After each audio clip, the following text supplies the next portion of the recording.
Hello, welcome to Squishy Vision. We're going to be very quick with this because I can't get ready for work. And I'm also a bit chesty. Also, I realise I am very much a week late to all of this. I just didn't have time last week. I was busy and then I was also fatigued and whatever. You don't need to know. So yeah, we're going to be fairly quick, and then with any luck, tonight I'll catch up on the last 3 episodes, and I think that I know I'm caught up, but I think I'm not like that behind in everything. Anyway, yeah, this was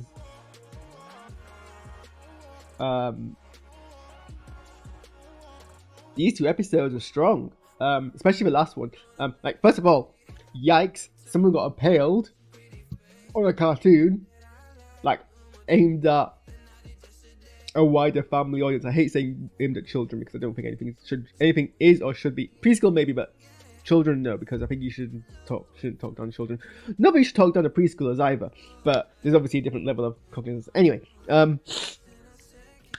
yeah, like I thought it was pretty bold of the show compared to what I'm used to when I was growing up, to even have someone be stabbed and then shed blood on screen in last week's set of episodes when Nolly got stabbed. But here I mean, it is, you know, a very discretionary shot, but someone flat out, we do see, like, I'm sure if you go frame by frame, you do see someone get full on like impaled through the chest and die, and then Spider-Man gets impaled. Like I'm sure someone who's very, very young would find that very upsetting. So pretty bold of the show to do that, but I respect it. I definitely do respect it. I do like it when cartoons go, like, are mature in a way which isn't adult. But yeah, the previous episode is basically the episode where Nico finds out that Peter's is Spider-Man. I don't like cringe, like awkwardness. I get secondhand embarrassment very easily. So it did very much like not go too far into that. Where's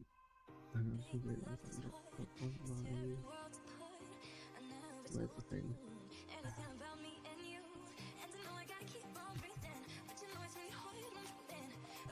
You gonna turn on light? The key light's not turning on. It's fine. I've got enough daylight to fill me out. Although now I'm just gonna be entirely distracted by the fact that's not turning on. There we go. Oh, okay. Whoa, that's things come up. Right, we'll do a video in a second. Okay, now it's really bright. Anyway, what was I saying? So I think that was pretty much the entire TV run of the episode. Obviously, we got a nice we got V cameo from Daredevil, I think, voiced by Charlie Cox. I think if I remember correctly, they're the only returning cast member from the main live action MCU or any of MCU property. They're the only character who returns. But I think there's actually some more coming later on. But I felt they did the character, like, obviously, like, Daredevil and Spider-Man have a relationship in the comics that's quite famous and quite wholesome, to be honest.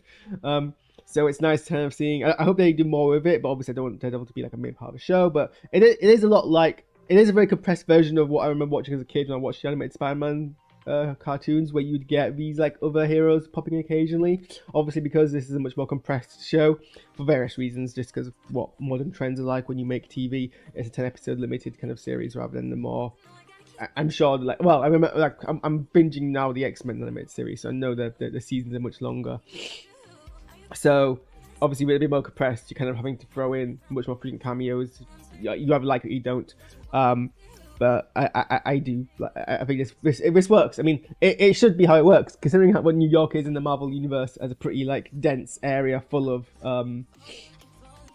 heroes. It would make sense that you would pop into a bunch of them now and then. To be fair, I think this is the only actual. Obviously, we got the Doctor Strange cameo in the first episode, but I think this is like the first one time we've seen like another hero since. We've had a few other cameos in the meantime, but I think they've not been anything kind of extravagant. Mostly kind of voiceless things. It's not anything particularly obnoxious. And I think it does it's genuine to the character. and it creates an interesting dynamic. The choreography in the show continues to be quite good, like for a cartoon. I mean, I say for a cartoon, not trying to diminish cartoons. I just know that doing fight choreography is harder when you're not like it's yeah, animating dance. It's going to be quite difficult to do, and a lot of people, a lot of studios historically might have like not unless it's like your main thing. Like if you're doing anime fights, you might not necessarily like, kind of put too much into it. I don't think. Maybe I don't know. Maybe I'm being unfair, but yeah. In any case, I did enjoy and I enjoyed the distinct nature of the fight between Daredevil and Spider-Man. Like it was Daredevil using their unique kind of combat style and Spider-Man having to compensate. So I enjoyed that. The way that Harry let slip that Spider-Man Peter was Spider-Man made a lot of sense. Like if someone tells you, "Oh, Spider-Man is like Peter's my absolute best friend," and they tell me every single secret, and you're someone who is like not used to having friends, you're gonna be like, "Well, you probably do know that Peter's Spider-Man." Then, I like that we had the bit where Nico didn't believe them, but we didn't play on it for too long because it's like the whole. I would be frustrated if she was like, "Oh, you're just joking," and it was like, "Ah, haha, miss," because it just doesn't make sense for the character. And it kind of would just make this like weird awkwardness that prevails, and I like what she didn't find out. I'm not particular. Nico and Harry's extended bit together was a bit kind of yay nay. I like they spend more time kind of bonding as characters to each other than really figuring out the issue, which I guess fair enough. I mean, Harry's like that's not a criticism. I often find myself watching these sequences being like, just say this obvious thing about which would fix the problem. Why are you communicating poorly? But then I have to remember every time in real life that I communicate and I look back in hindsight, I'm like, why don't I just say that obvious thing? Or if I'm doing my live action role play and I'm trying to play a character, I'm trying to go through a conflict, and then afterwards I'm like, why didn't I just say that obvious thing? But obviously in the moment you could be quite like, it makes sense. Like he should have very early on said, well, he didn't tell anyone.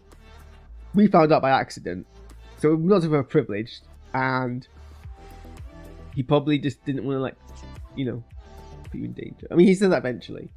I think he could have led with that, is what I'm trying to say. But I mean, I'm being unfair. I'm criticizing as a person who is in real life talking about characters in the show and being fully aware that I would probably not do better. But yeah, I mean, the highlight for me was the Scorpion attack because, I mean, Scorpion is like quite a cartoonish villain, and cartoonish villains, especially those from like the golden age of comic books, can sometimes be hard to do with any like there's always like this prevailing difficulty in adapting comic book villains because they are quite a cheesy concept inherently, and especially in cartoons where you're still maintaining that kind of cartoonish style. Like you got a cartoonish villain in a cartoon, but I think they made the right choice of showing the brutality of it by like firstly by tying this into the like I've said one of the things I like about the show is that they're being pretty honest about